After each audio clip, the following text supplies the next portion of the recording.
글로벌 외신 브리핑 박지영입니다. 첫 소식입니다.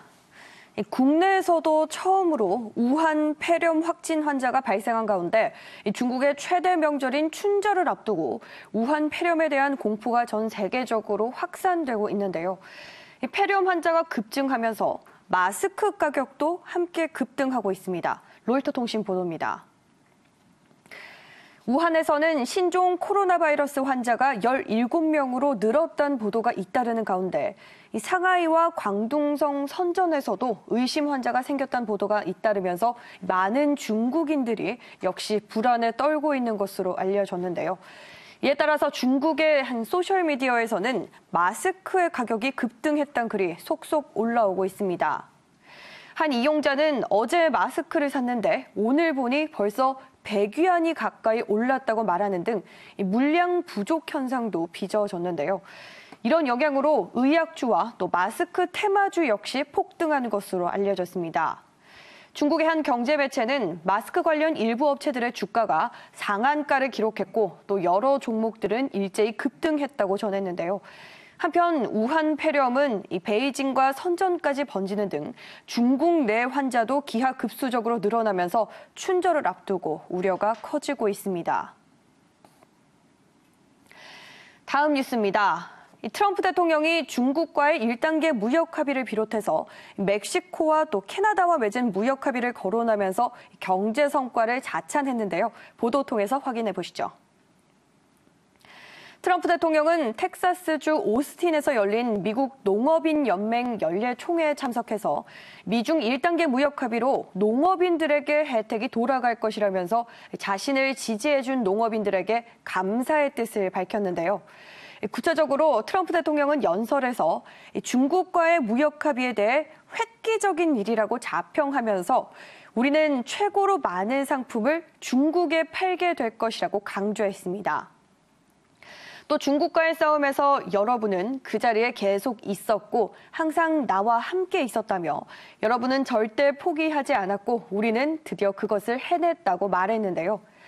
한편 또 중국 이외에 미국과 멕시코 그리고 캐나다 협정 수정안과 관련해서는 북쪽에서 남쪽까지 그리고 대서양에서 태평양까지 농부들과 또 목장주들을 위한 수출을 대규모로 늘려갈 것이라고도 말했습니다. 이 재선 행보를 본격화한 트럼프 대통령이 중서부 농업지대, 즉 팜벨트의 표심을 공략하려는 포석으로 풀이가 되고 있습니다. 이처럼 미국의 농업 분야뿐만이 아니라 금융 서비스 기업들도 중국과의 무역 합의 결과를 톡톡히 누리고 있는 모습인데요. 자세한 내용은 보도 통해서 살펴보겠습니다.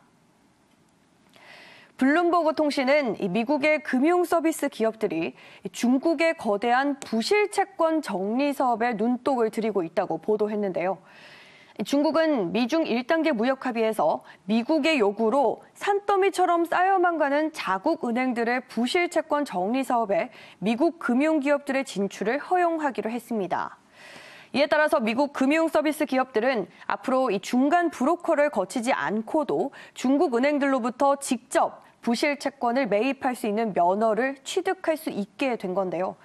이를 통해서 중국은 이 선진 금융회사들의 부실 채권 정리 노하우를 배울 수 있고 또 미국의 금융사들은 새로운 돈벌이 기회를 창출할 수 있을 것으로 기대감이 높습니다.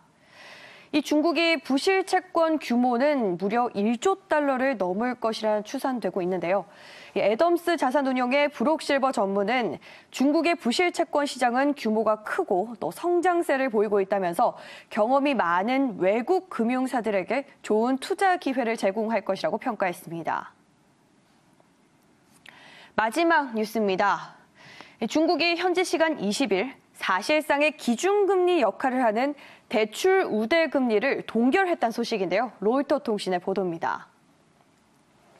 중국 중앙은행인 인민은행은 1년 만기 대출 우대금리, 즉 LPR이 전달과 같은 4.15%로 집계됐다고 밝혔는데요. 이뿐만 아니라 5년 만기 LPR도 4.8%로 전달과 같은 수준을 유지했습니다. 앞서 이 금융시장에서는 막대한 자금 수요가 몰리는 춘절을 앞두고 이날 공표될 LPR이 0.05%포인트 내려갈 가능성이 크다는 관측에 무게가 실렸었는데요.